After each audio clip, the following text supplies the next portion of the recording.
Tania James explores jealousy and British colonialism through the eyes of two brothers. I discuss this and more on today's episode.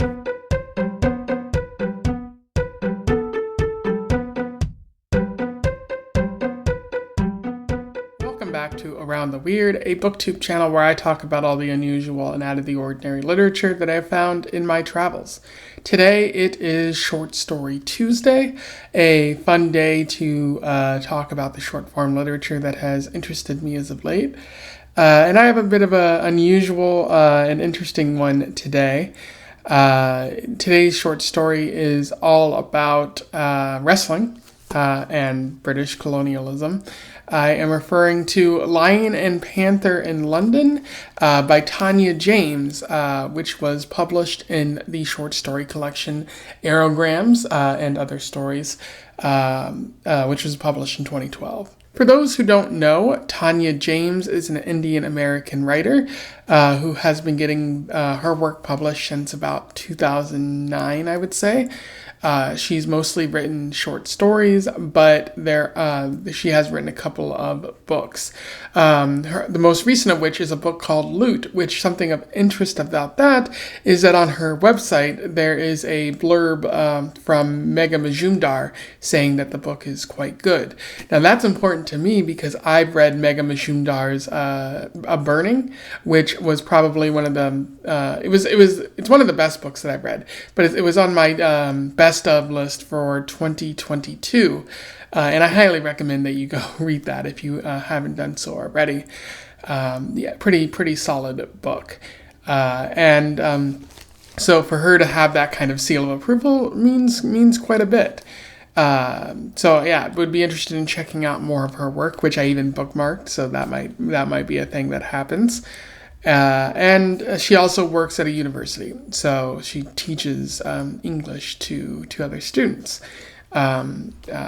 literature and whatnot. So a pretty fascinating writer that I hope to encounter more. But without further ado, let's talk about Lion and Panther in London. I will do a summary, a little bit of analysis, and we will move on from there. So Lion and Panther in London focuses on Gama and Imam, two Indian wrestlers who in 1910 are brought to the United Kingdom by their sketchy manager.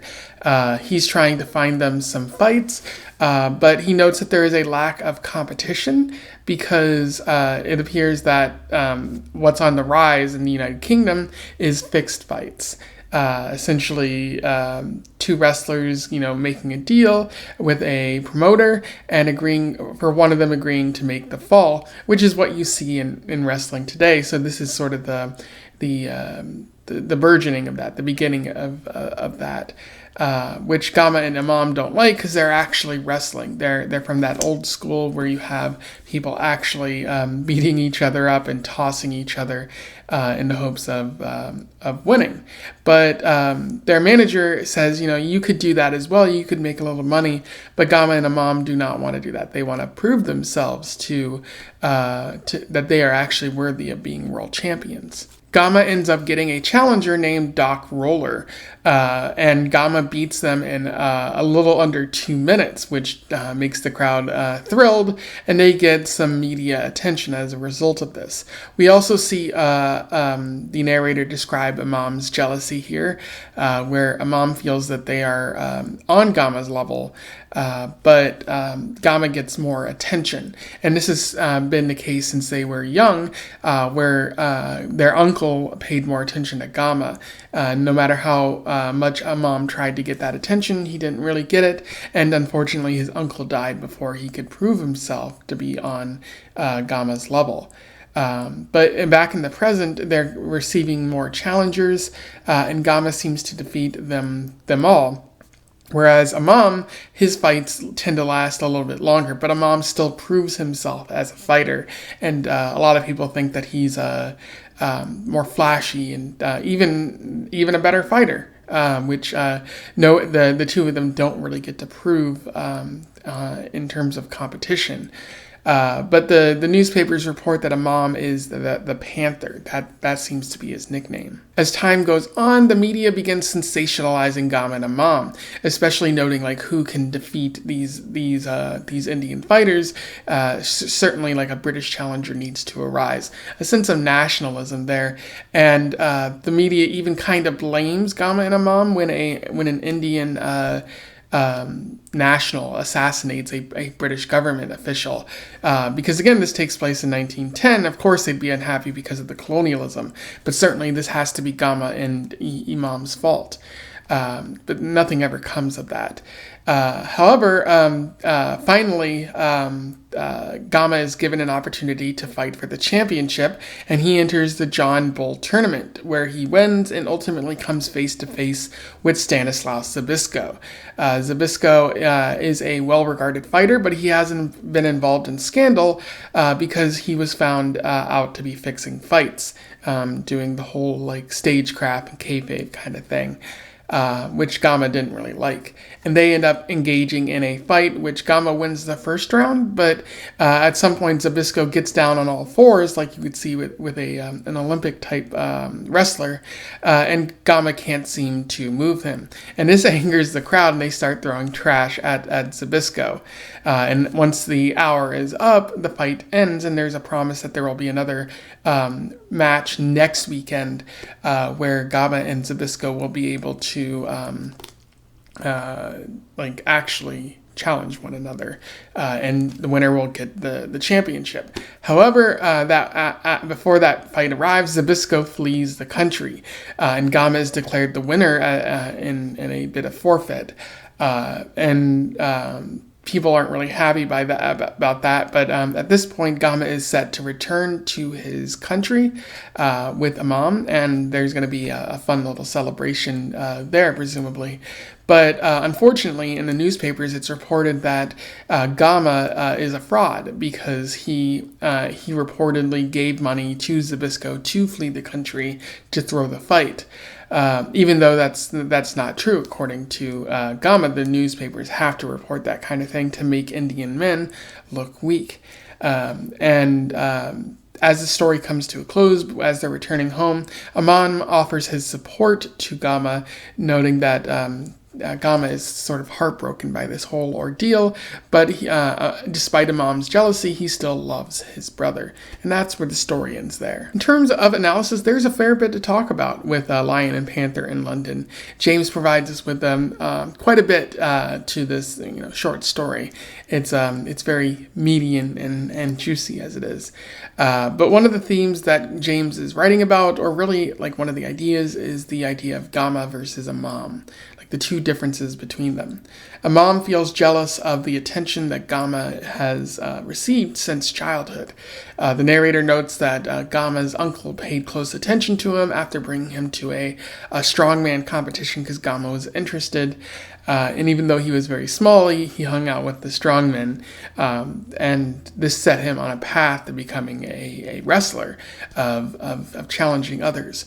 Whereas Imam kind of wanted that same attention, and so that's the reason he got involved. But he was never on Gama's level. He kind of struggles throughout time to be on that same level. And it sort of pushes him to try to become better in order to be worthy of his uncle's love. Unfortunately, his uncle doesn't really see him reach that level because he dies. But Imam continues to try. But he still feels that pang of jealousy because Gama is receiving more attention. However, it should be noted that the media views Imam as superior. His fights seem to last longer, but it seems like Imam has more skill and know-how in the fights. So the media kind of loves him, and they label him as the Panther. However, it should also be noted that at one point in the story, like Imam and Gama are practicing, and Imam beats Gama. And Gama isn't really angry about it. Like Imam expects him to beat him up, but Gama's just like, yeah, let's do it again. Let's fight again. And I think the reason for that is Gama knows that Imam is jealous of him, but Gama still loves his brother. Like he wants Imam to be as good as him or better, because that's supporting your brother. That's what you want to see your brother do. You want to see him become the best, and you want to be competitive with him, and have a sense of healthy competition in the process.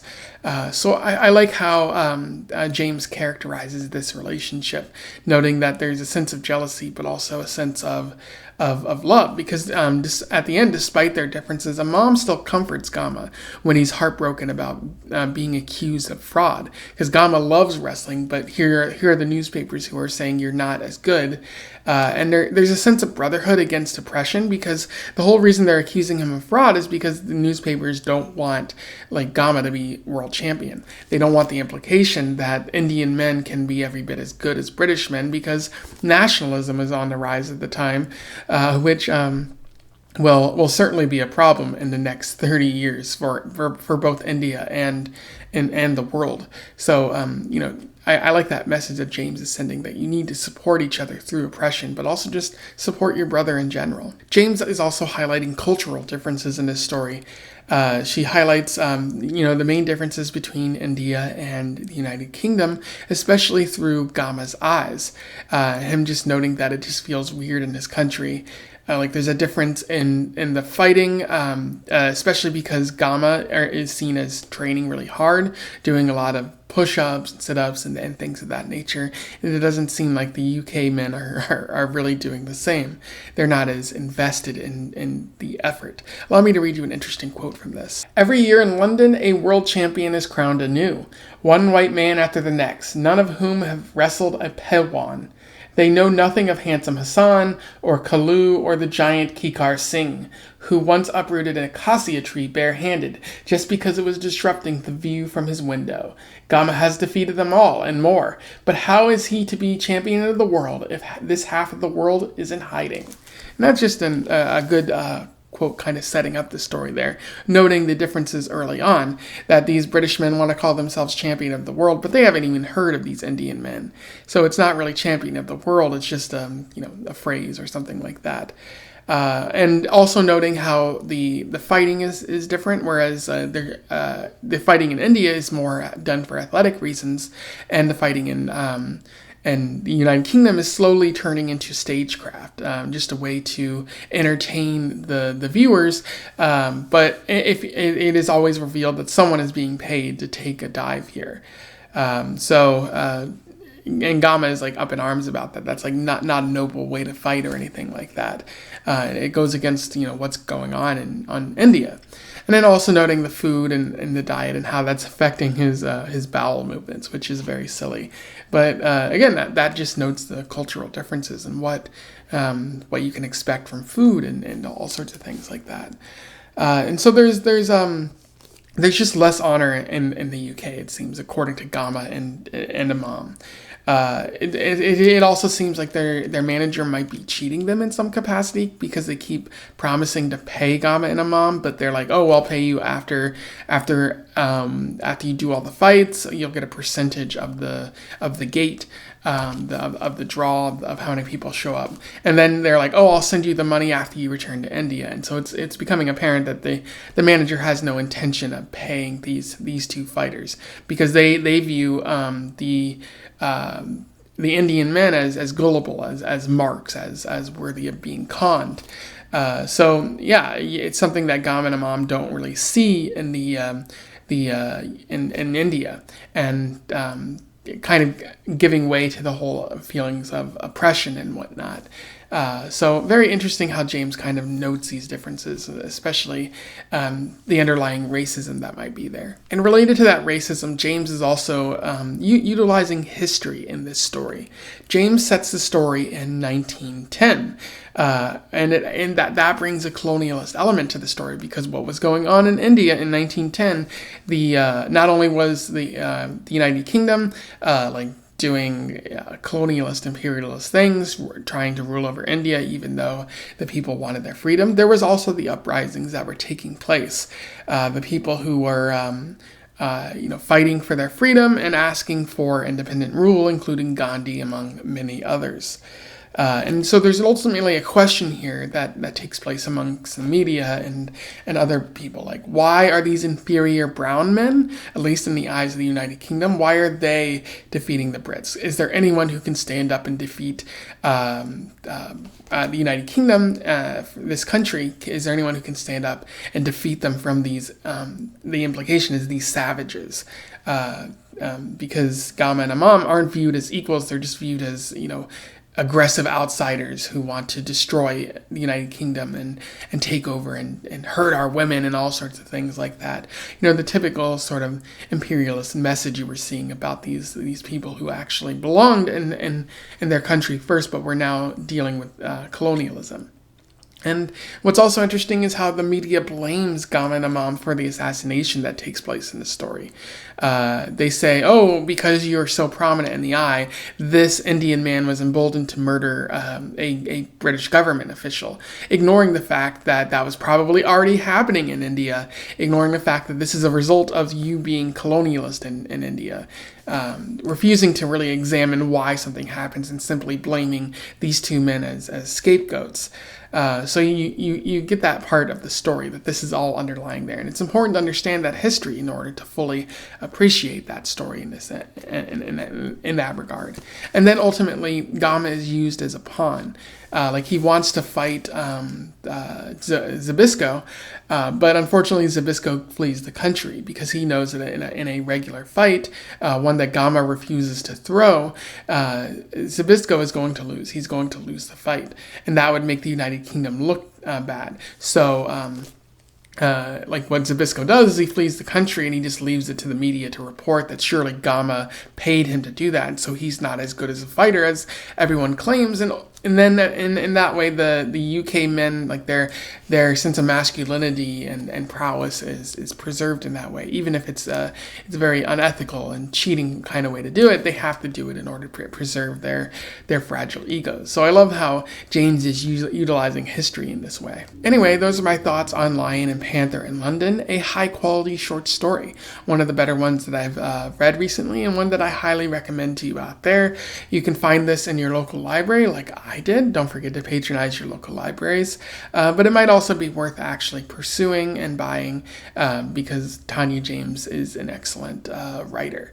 And I do also recommend some of the other short stories in this collection about people at various crucial moments in their lives, just trying to make sense of the past, but also of the present and in the future. So yeah, definitely seek that out. Let me know in the comments below if you have any thoughts on my review or just on this story. Would love to hear from you. Otherwise, don't forget to like, share, and subscribe so that more people can find out about this story or this author if they don't already know. And until then, I wish you the best of luck in your weird and wrestling-based travels. Farewell.